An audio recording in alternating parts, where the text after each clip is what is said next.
Alright. Here we go. Once upon a time in a faraway land, there was a tiny village by the name of Kamiki. Legend tells of a horrible beast that threatened the residents. Oh. It also tells of the wolf that risked all to protect them. Yes. Controlling the very fabric of existence, this wolf stood up against the beast many times its size and banished the darkness. This eternal wolf's valiant act ushered in an era of tranquility. The villagers' hearts swelled with respect and adoration for the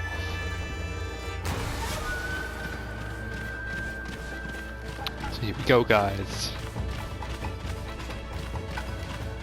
That's what y'all been wanting, and I've been kind of just finally getting around to starting a possible series. So here we go. This will be take one of Okami. The Okami. There you go. Look at it. It's amazing. I love this game. Here we go. Getting started. Now I already have a save. Already booted up halfway through the game. I've already played this whole game before. Like I've said, way back on the Wii. It was originally released for the PS2. But we're not gonna continue my previous save. No, we're gonna start from the beginning. So, oh wait, I have 2 extra saves? Why? Hold on. Well, we'll just make another one. Alright, here we go. Okami.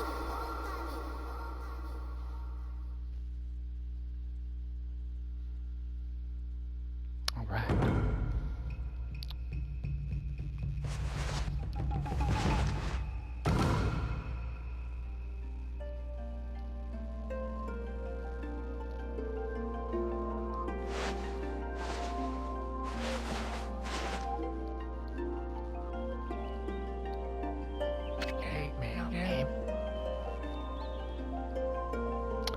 Long ago, a tiny hamlet known as Kamaki lay nested in a grove of proud and beautiful cherry blossoms. Each and every heart, no, every tree around the quiet verge was honored as a god. However, the village was not without its dark secrets.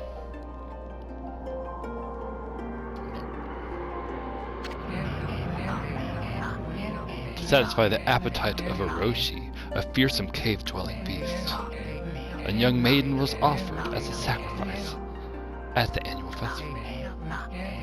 With a body like a mountain and 8 heads mounted on necks the size of tree trunks, his blood-red eyes alone were said to curse anyone who gazed upon them. No one dared disobey the horrible beast.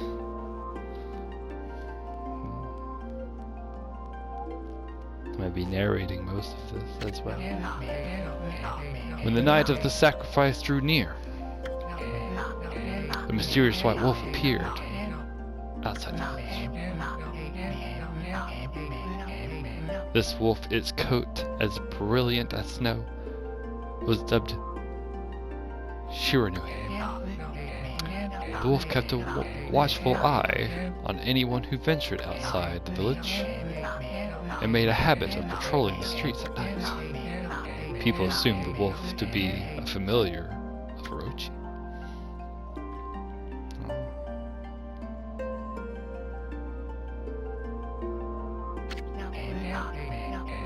One villager took it upon himself to face the fearsome Shiranui. A warrior, Nagi, attempted many times to challenge the wolf, but his attempts were thwarted by Shiranui's swift movements. Nagi. Before long, the night of the accursed festival had arrived. A white-plumed arrow heralded the coming sacrifice. Piercing the sky, the arrow sunk its shaft squared into the home of Nami, the village's most beautiful maiden.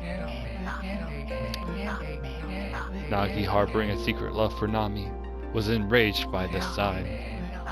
Determined to put an end to Orochi once and for all, Nagi traveled to the Beast Cave in place of his lover.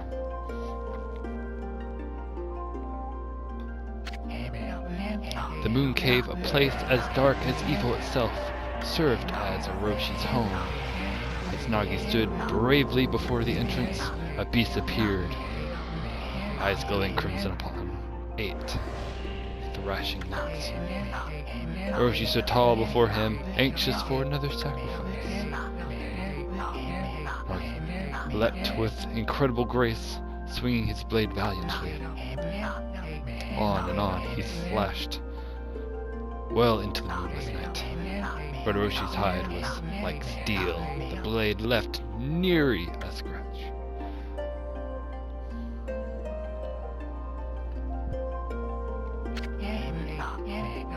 At long last, Nagi, his energy spent from the intense battle, dropped to his knees, fatigued and gasping for breath. He knew he was staring death in the face. It was then that the wolf appeared. As if to protect Nagi, it stood its ground before Orochi. In the darkness of the cave, the wolf's coat shone brilliantly. Alas, it was Shiranui, the wolf that dwelled outside the village. Bearing its fearsome claws, Shiranui leapt into Orochi. Orochi reared its terrifying heads, readying its fangs for battle. The two beasts struggled wildly, thrashing in the darkness. Struggling wildly, we fight.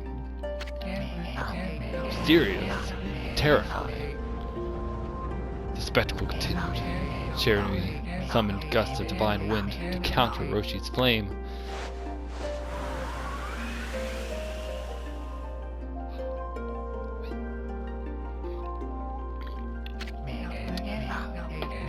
As Orochi closed in on Shiranui, sharpened claws, a gigantic tree suddenly sprouted forth, shielding the wolf. Shiranui fought gallantly to gain the upper hand. However, Orochi, protected by mystical power, was not easily bested. Shiranui, covered in gashes, majestic coat dyeing crimson, stood exhausted before the mighty Orochi.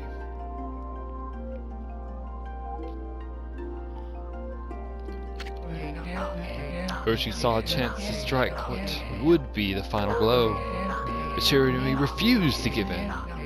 With his last ounce of strength, the majestic wolf gazed heavenward and unleashed a mighty howl. Suddenly a black cloak over head dissipated. The light from above glinted off Nagi's sword as a beacon of hope.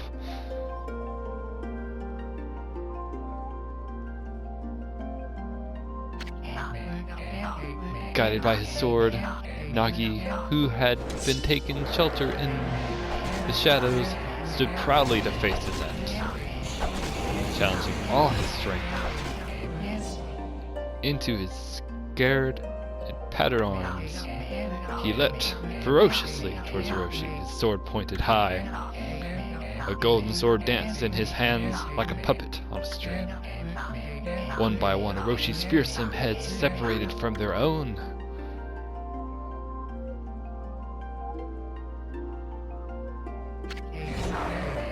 Oroshi's broken body collapsed in a lake of his own blood.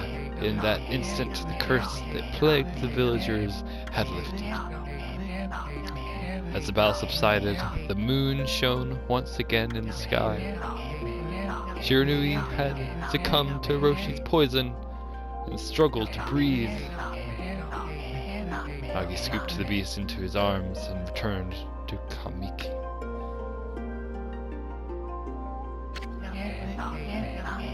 they reached the village, Shiranui was no longer moving. The village elder gently stroked the wolf's head. In respect, Shiranui let out a hoarse and pitiful bark, then closed his eyes and drifted off as if into slumber.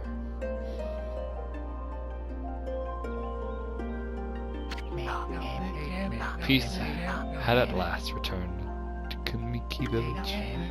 In honor of Shiranui's heroic exploits, the villagers erected a shrine and placed a statue of the wolf within it.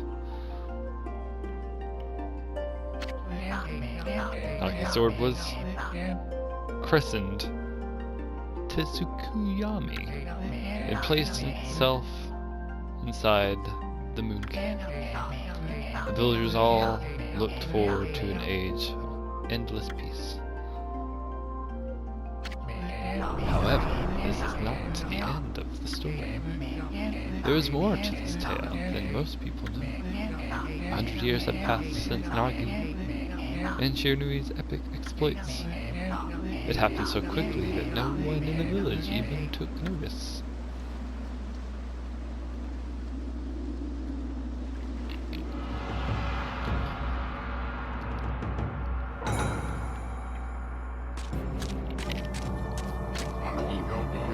This is the legendary sword.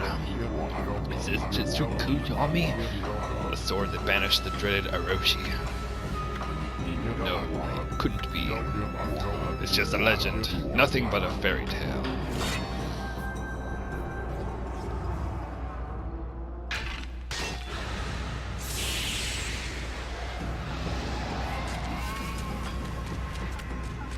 Oh, sure.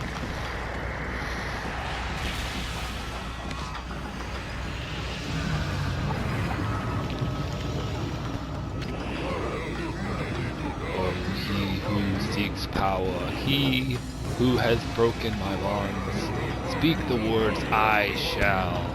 I wish darkness onto the world. Utter that prayer onto me and unleash my power.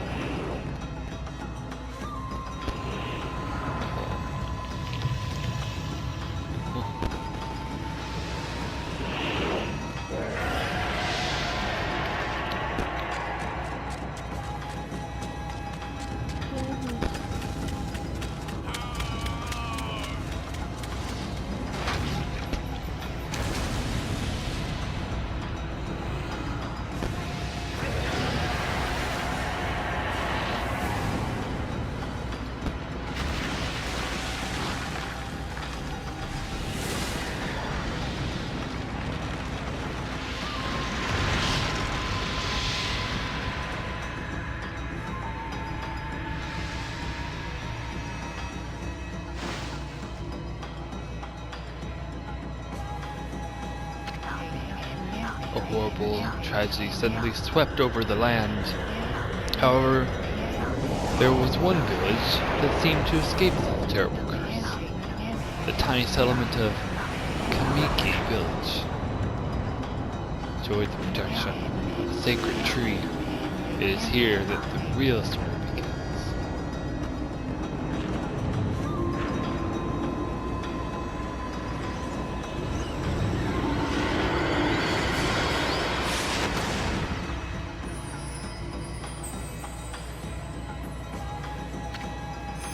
Wood sprite. Tsukuya. I'll try this one. This is just like the ancient prophecy of doom. What has transpired to bring about such calamity? We must act quickly. There is no time to lose.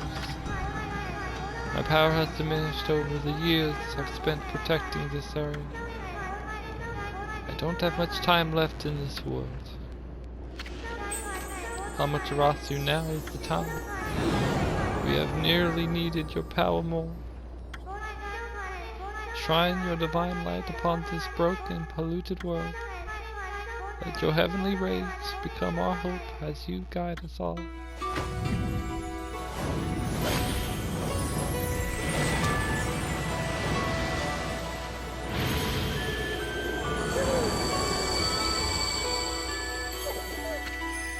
Okami. Such divine white light, such beauty and grace, the only one capable of such a wondrous spectacle is none other than our mother, and the origin of all that is, Amaterasu.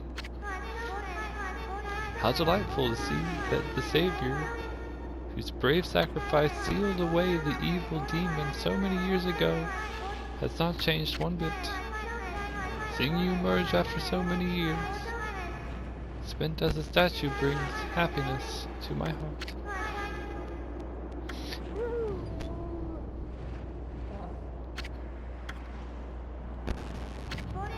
Amaterasu.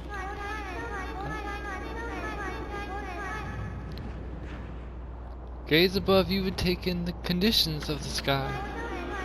Since your timely departure from our midst, the world has succumbed to devious and vicious beasts. They have ravaged our fine and bountiful country of Nippon.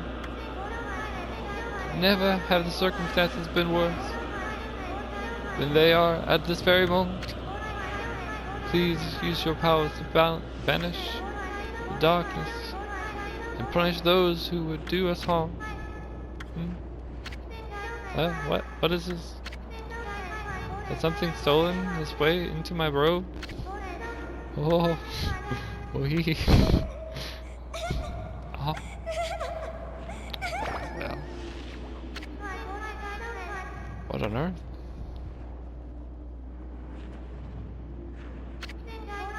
You again.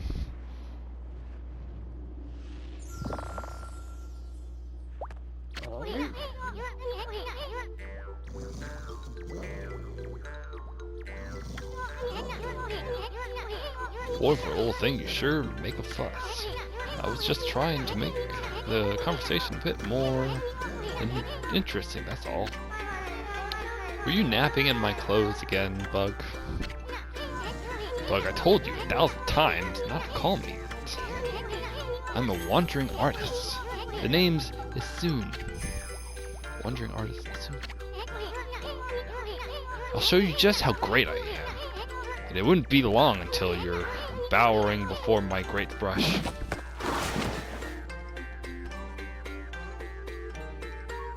Hey. Well, what do you think? Cuter than the real thing, no?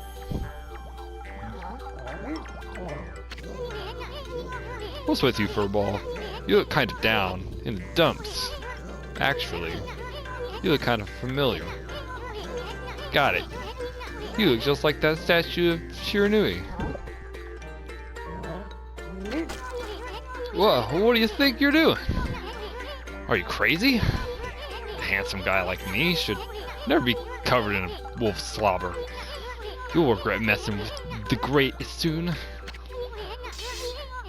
Don't make me use my prize sword Dinkamaru on you against you.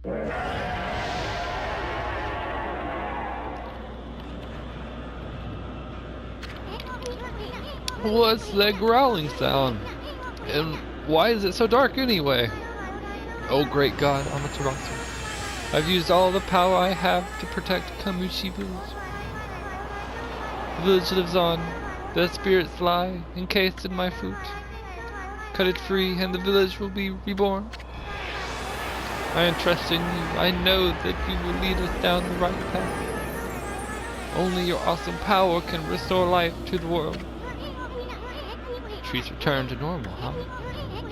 That Katsuya girl sure did some weird stuff. The village of spirit are being kept beside the fruit. That's the fruit. That girl said that if you cut it down, the village will be restored. But it's awfully high up. If you don't use some kind of special ability, there's no way you're gonna reach it. This darkness is really getting to me, too. A lot can happen while you're taking a nap. Alright.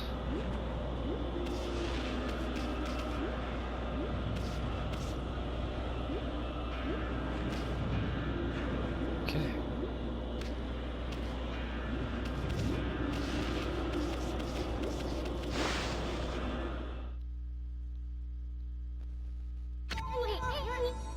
Where are we? Got awful quiet all of a sudden. I don't remember any place like this in the village. Well, we better keep our eyes peeled. You can use the right stick to look around. L1 changes your point of view. Well, you really look so helpless. You sure you're gonna be okay? Alright. And I'm finally in the game, guys. I'm gonna cap it off here. This could be a good point to pick up on next time when we get back. So all y'all take a good little bathroom break, get you some snack. If you don't come back, hey, well, you know what? Enjoy the rest of your day. And yeah, let's do it though. Let's get into some Okami next time we get back. And yeah, bye.